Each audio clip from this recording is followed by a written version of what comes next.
Salam kekasih Tuhan, bertemu kembali pada pembacaan firman. Tetap semangat dan bersukacita.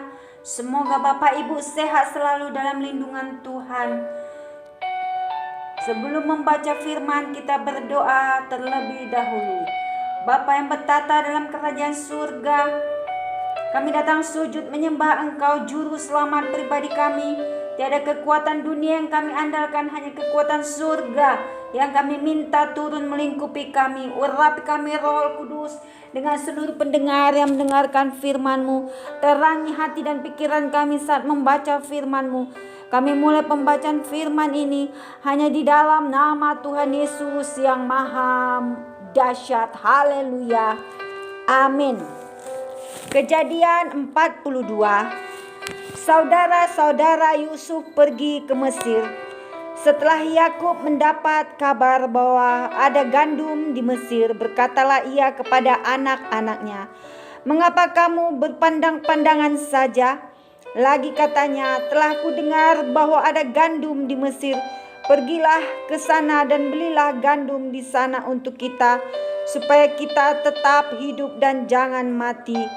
Lalu pergilah 10 orang saudara Yusuf untuk membeli gandum di Mesir. Tetapi Yakub tidak membiarkan Benyamin adik Yusuf pergi bersama-sama dengan saudara-saudaranya, sebab pikirnya jangan-jangan ia ditimpa kecelakaan nanti. Jadi di antara orang yang datang membeli gandum, terdapatlah juga anak-anak Israel, sebab ada kelaparan di tanah Kanaan. Sementara itu Yusuf telah menjadi mangku bumi di negeri itu. Dialah yang menjual gandum kepada seluruh rakyat negeri itu. Jadi ketika saudara-saudara Yusuf datang kepadanya, mereka menghadap dan sujud dengan mukanya sampai ke tanah. Ketika Yusuf melihat saudara-saudaranya, segeralah mereka dikenalnya, tetapi ia berlaku seolah-olah ia seorang asing kepada mereka. Ia menegur mereka dengan membentak, katanya, "Dari mana kamu?" Jawab mereka, "Dari tanah Kanaan untuk membeli bahan makanan." Memang Yusuf mengenal saudara-saudaranya itu, tetapi dia tidak dikenal mereka. Lalu teringatlah Yusuf akan mimpi-mimpinya tentang mereka. Berkatalah ia kepada mereka, "Kamu ini pengintai, kamu datang untuk melihat-lihat di mana negeri ini tidak dijaga." Tetapi jawab mereka, "Tidak, tuanku, hanyalah untuk membeli bahan makanan hamba-hambamu ini datang. Kami ini sekalian anak dari satu ayah. Kami ini orang jujur, hamba-hambamu ini bukanlah pengintai." Tetapi ia berkata kepada mereka, "Tidak, kami datang untuk melihat-lihat di mana negeri ini tidak dijaga." Lalu jawab mereka, "Hamba-hambamu ini 12 orang. Kami bersaudara, anak dari satu ayah di tanah Kanaan, tetapi yang bungsu sekarang ada pada ayah kami, dan seorang sudah tidak ada lagi." Lalu kata Yusuf kepada mereka, "Sudahlah, seperti telah kukatakan kepadamu tadi, kamu ini pengintai. Dalam hal ini juga kamu harus diuji demi hidup Firaun. Kamu tidak akan pergi dari sini jika saudaramu yang bungsu itu tidak datang kemari. Suruhlah seorang daripadamu untuk menjemput adikmu itu, tetapi kamu ini harus tinggal terkurung di sini. Dengan demikian perkataanmu dapat diuji apakah benar. Dan jika tidak demi hidup Firaun, sungguh-sungguhlah kamu ini pengintai." Dan dimasukkan-nyalah mereka bersama-sama ke dalam tahanan 3 hari lamanya. Pada hari yang ketiga berkatalah Yusuf kepada mereka, "Buatlah begini, maka kamu akan tetap hidup. Aku takut akan Allah. Jika kamu orang jujur, biarkanlah dari kamu bersaudara tinggal seorang terkurung dalam rumah tahanan. Tetapi pergilah kamu, bawalah gandum untuk meredakan lapar seisi rumahmu. Tetapi saudaramu yang bungsu itu haruslah kamu bawa kepadaku, supaya perkataanmu itu ternyata benar, dan kamu jangan mati." Demikianlah diperbuat mereka.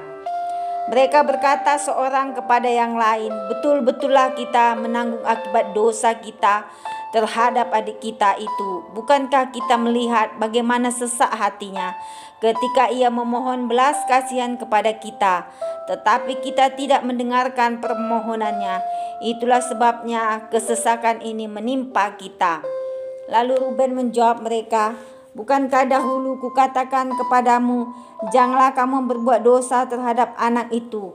Tetapi kamu tidak mendengarkan perkataanku. Sekarang darahnya dituntut daripada kita." Tetapi mereka tidak tahu bahwa Yusuf mengerti perkataan mereka, sebab mereka memakai seorang juru bahasa. Maka Yusuf mengundurkan diri dari mereka, lalu menangis. Kemudian ia kembali kepada mereka dan berkata-kata dengan mereka. Ia mengambil Simeon dari antara mereka, lalu disuruh belenggu di depan mata mereka. Setelah itu Yusuf memerintahkan bahwa tempat gandum mereka akan diisi dengan gandum, dan bahwa uang mereka masing-masing akan dikembalikan ke dalam karungnya, serta bekal mereka di jalan akan diberikan kepada mereka. Demikianlah dilakukan orang kepada mereka itu. Sesudah itu mereka pun memuat gandum itu ke atas keledai mereka, lalu berangkat dari situ. Ketika seorang membuka karungnya untuk memberi makan keledainya di tempat bermalam, dilihatnya lah uangnya ada di dalam mulut karungnya. Katanya kepada saudara-saudaranya, "Uangku dikembalikan, lihat ada dalam karungku." Lalu hati mereka menjadi tawar dan mereka berpandang-pandangan dengan gemetar serta berkata, "Apakah juga yang diperbuat Allah terhadap kita?" Ketika mereka sampai kepada Yakub ayah mereka di tanah Kanaan, mereka menceritakan segala sesuatu yang dialaminya. Katanya, "Orang itu, yakni yang menjadi tuan atas negeri itu, telah menegur kami dengan membentak dan memperlakukan kami sebagai pengintai negeri itu. Tetapi kata kami kepadanya, kami orang jujur, kami bukan pengintai. Kami 12 orang bersaudara, anak-anak ayah kami seorang sudah tidak ada lagi, dan yang bungsu ada sekarang pada ayah kami di tanah Kanaan." Lalu kata orang itu, yakni yang menjadi tuan atas negeri itu kepada kami, "Dari hal ini aku akan tahu apakah kamu orang jujur. Dari kamu bersaudara haruslah kamu tinggalkan seorang padaku. Kemudian bawalah gandum untuk meredakan lapar seisi rumahmu dan pergilah. Lalu bawalah kepadaku saudaramu yang bungsu itu, maka aku akan tahu bahwa kamu bukan pengintai, tetapi orang jujur, dan aku akan mengembalikan saudaramu itu kepadamu, dan bolehlah kamu menjalani negeri ini dengan bebas." Ketika mereka mengosongkan karungnya, tampaklah ada pundi-pundi uang masing-masing dalam karungnya. Dan ketika mereka beserta ayah mereka melihat pundi-pundi uang itu, ketakutanlah mereka. Dan Yakub ayah mereka berkata kepadanya, "Kamu membuat aku kehilangan anak-anakku. Yusuf tidak ada lagi dan Simeon tidak ada lagi. Sekarang Benyamin pun hendak kamu bawa juga. Aku inilah yang menanggung segala-galanya itu." Lalu berkatalah Ruben kepada ayahnya, "Kedua anakku laki-laki boleh engkau bunuh. Jika ia tidak kubawa kepadamu, serahkanlah dia ke dalam tanganku, maka dia akan kubawa kembali kepadamu."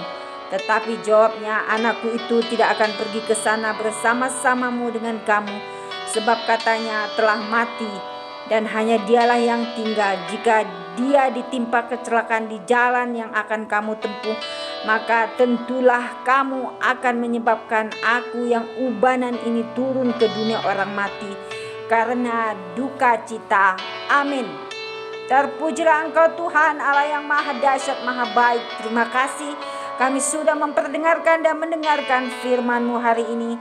Berkati para pendengar channel YouTube ini, berikan kesehatan, rezeki, kekuatan iman yang double porsi dan menjalani kehidupan hari ini.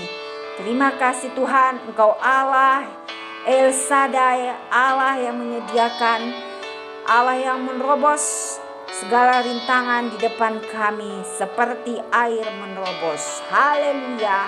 Amin.